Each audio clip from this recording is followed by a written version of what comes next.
Plaza here in LaGrange, Kentucky. It's LA at Lunch, starring Eric Lutz. And now, here he is. Please welcome Eric Lutz. Hey! How's it going? Hey, we are here, LA at Lunch. Glad you're with us. Not sure how your week's going, but I heard about this guy. He lived around Oldham County, and over the last week, since this whole coronavirus thing is going crazy, he decided he needed to move. And so he went to the pet store before he moved, and he walked up to the counter and he asked the guy, he said, I need like 200 mice. I need a bag of 150 cockroaches. Can you get that for me? And the guy behind the desk was like, why in the world do you need this stuff? I guess we can get it for you, but what's it for? And the guy said, well, you know, I'm in my apartment and I was talking with my landlord and he said, before I move, I have to leave my apartment the way I found it. Hey, why don't you follow me to the desk?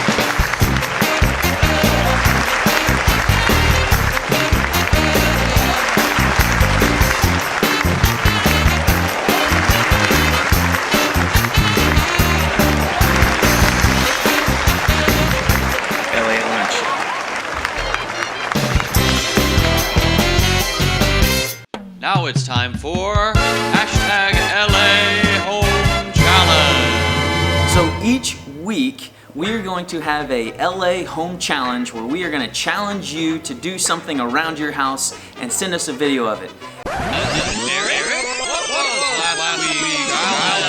The LA Home Challenge is, how goofy can you walk up the stairs?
So that was last week's challenge.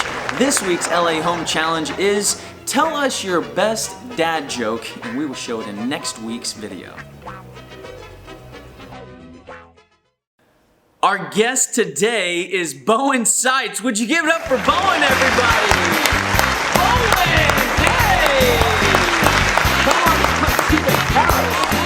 Why in the world do you have a styrofoam head? You found it. Oh, nice. I did. Nice. You totally screwed that. Hey, first off, welcome to LA at Lunch. Glad you're here. Hey, would you tell everybody just a little bit about yourself? I'm Bowen, 17, junior in high school. That's about it. Nice. Bowen, last great movie you saw? Hacksaw Ridge. Hacksaw Ridge. Ooh, I haven't seen that. Is it a tearjerker? Yeah.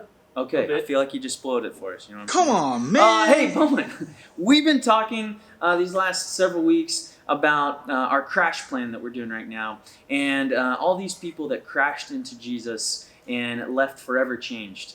When did you crash into Jesus? I was always like raised in a Christian household. I was baptized when I was 7 and actually led my older siblings to get baptized as well. Is that right? Yeah, my sister and brother were both teenagers when they were baptized. But you were the one that had the conversation with him? I was the first one to ask my parents about it and the first one to be baptized, and they followed. Oh, that's so cool. But, I mean, because I was born, raised in a Christian household, Yeah. always was taught the word, and eventually when I was 7, kind of just felt like I was being called to get baptized. So. No, that's awesome. That's so cool that as God was doing something in your life, it, in a sense, helped change your brother and sister's life as well. Well, hey, what has it been like to kind of continue growing in your relationship? Because 7 years old was a long time ago for you, and now you're in high school. What does it look like to daily follow Jesus? Daily probably for me would be waking up, and I mean I have a reminder set on my phone with a verse of the day. Yeah. And that's how I kind of get my day started, is waking up and seeing that and reading it, and then doing the best I can to live out what it's kind of showing me and telling me to do. Yeah. I love that you said doing the best that you can. I think sometimes we feel like we have to be perfect, right? And get everything right. What does it look like for you, maybe when you get into a rut where you know that sin maybe is creeping in to your life? How do you maybe kind of work through that with God or work through that with maybe others? Personally, I try to find someone that I know has either struggled with it or is currently struggling with it, Yeah. and then try to talk to them about it so I know I'm not alone in it, Yeah. and then just attempt to pray and have people back me up and find my way out. No, that's, man, such good advice. And it's so simple.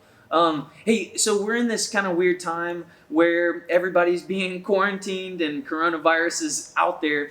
How could maybe we stay connected with some of our friends and stuff, and how could we keep growing in our relationship with God?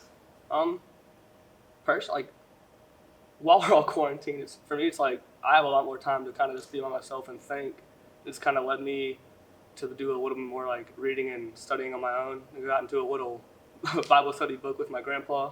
I'm Really? meeting with him once a week about it, and Yeah. it's called The Christian Man. So that's what I'm doing with him. But Oh, that's great. Yeah. What is the book, Christian Man? there's- Give me like a quick snapshot. What is? well, I haven't even finished it. But, there's like 10 chapters, and it's like each 10 chapter they interviewed a bunch of men and were like, "What's one thing you struggle with the most?"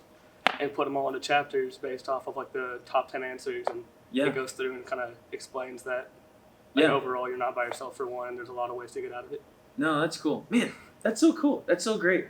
Well, man, if there was one challenge or one encouragement that you would give to the students kind of during this time, what might that be?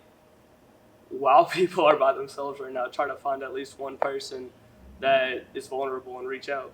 Yeah, that's so simple. I love that. Well, hey, if you know of someone that maybe is not connected to Jesus, not connected to our church, just one person, would you reach out to them and let them know about what's happening here, what's happening with LA at Lunch, but how they can get connected to Jesus. So, Bowen, thanks for being on LA at Lunch. Everybody get up for Bowen. Well, thanks for joining us for LA at Lunch. We say something around here all the time. You belong here. And we really mean that. We're so glad that you joined us. But we know that there's lots of other students and lots of other people around you that may not know about this church or about this place. And so we want you to invite them to be part of what we're doing here. We want you to tell others you belong here. And one of the best ways you can do that is to echo this out and to share this video, to share the other ways that we are trying to connect with everybody during this crazy time. You belong here. We'll see you next week. You and I till the end, don't need to pretend again and again. Nope. Together, I'll introduce you. Yep. That's going on the bloopers. I'm glad you're excited. I'm glad you're ready, though. together.